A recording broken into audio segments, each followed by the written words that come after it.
it's me, Libby, and welcome everyone to my second channel. And finally, we're gonna bring back the book card. I don't know what happened, but for like months, I was like, I do not want to read. Like, I was at that point that maybe reading is not for me and all that, but right now, I don't know why, but something about spring and summer, like, something in me, like, really wants to read, and I'm less likely to read around the winter, and I don't know why. This happened with me before, but yeah, here we are back at reading. So I was like, maybe I should do a TBR card and actually choose a TBR from the TBR card in every month. Let me reintroduce you to the TBR card. I got this from Sensei, something similar that people get in the US from IKEA, I think, or something. This one is pink, which I love because I love pink. All I know is what's going on this shelf and the bottom one, which are gonna be books I have to read, so my physical TBR. I also have this little organizer with like reading stickers inside it, really cute. And also this is also from Sensei, but like these highlighters. So it's something that I bought previously from Shein, and I bought this because I needed new ones. I think one left from the OG 6-pack that I had, so this is perfect to restart this hobby.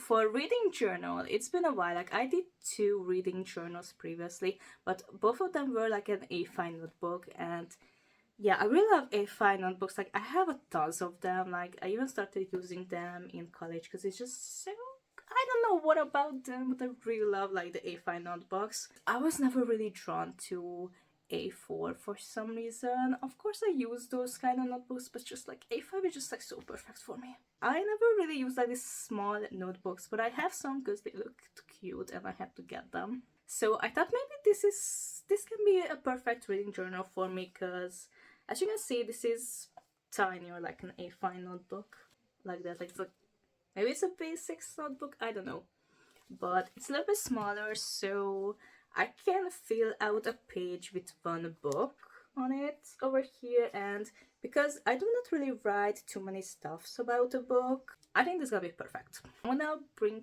here my physical TBR and I'll be right back.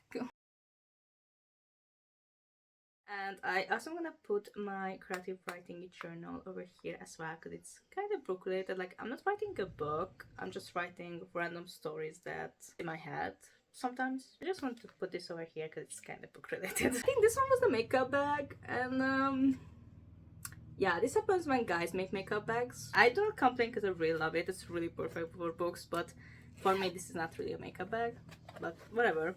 Anyways, this is like perfect size for books, so this is my book sleeve. So the background noises were getting out of hand, so I thought we should take a look at together at the final result. So here's the finished result. I think it's really cute. I love it. So at the top, I put here my creative writing notebook and also my reading journal that I haven't started yet still. And I put this flower at the back just for decoration. Maybe I should add a fairy light or something because I have some extra. But yeah, also I put here some of these like stickers and highlighters in this little thing. And also at the back I put my book sleeve, and over here at the top here's my current TBR for April at least. I also have some bags on the side, and over here my physical TBR so far.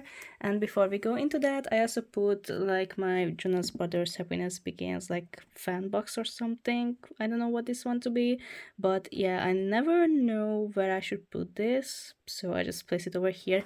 And also there are some space at the back, so I can put upcoming TBRs at the back of this as well. Just briefly about the books, because it's really popular books, so probably most of you know them. So first of all, we have the reappearance of Rachel Price. It's really interesting to me that after like 18 years it just reappears, and like what happens. And then we have A Good Girl's Guide to Murder. This is a very popular book and many people like it, and all I know about it is that it's a murder mystery, which is my type of genre that I like. So yeah, I had to get at least the first book and see how I'm gonna enjoy it. Then I have Butcher and Blackbird. This seems something that I would really enjoy, so I purchased the first book, even though I think I'm gonna love all 3 books in this series. Then we have Phantasma. This also sounds something like I would really enjoy.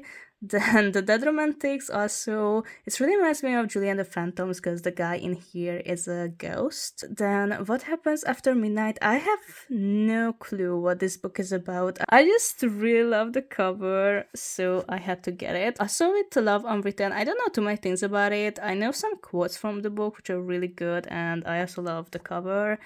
And also, I have here White Love. I don't know why I purchased this, but yeah, it sounds interesting to me, I guess.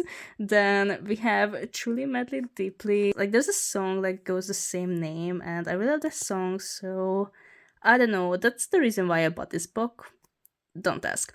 Then we have Lonely for You by Monica Murphy. This is gonna be my first book from her. I'm really interested with like this whole A Million Kisses in Lifetime series, but I don't know. First I wanna read this book and see how I'm gonna like her writing style and all that.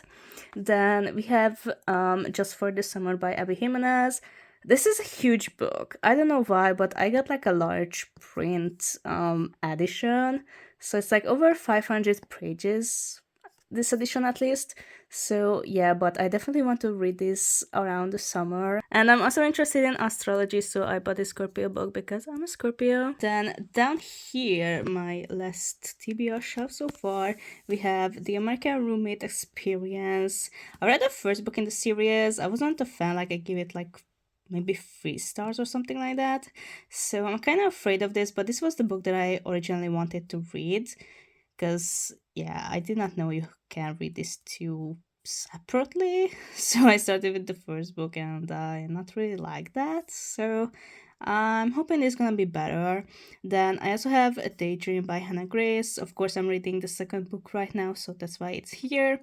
And from the Love and series, I read the third book in the series and I really loved it. So I got the whole set, like the whole series, and I have Love and Gelato and Love and Luck over here, which I definitely want to read both of them around the summer. Rest of the Inheritance Game series, I'm currently reading the first book and I really enjoy it. I loved it. I loved it. Chapters are really short in this series.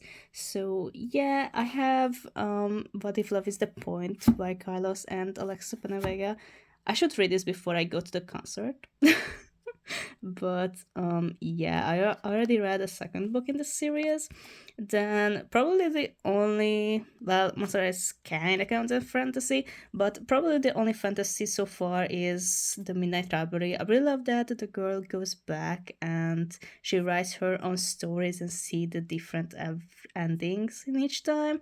So yeah, I wanna read this book so much, but for some reason I always put it aside or I have not started it yet. I don't know. Then, like I mentioned, I'm interested in astrology, so I have, well, 2 books related to it. So I have a tarot one because I'm also interested in that, and also an astrology one. And the last one so far is the Once Written Twice Dead Monster High book.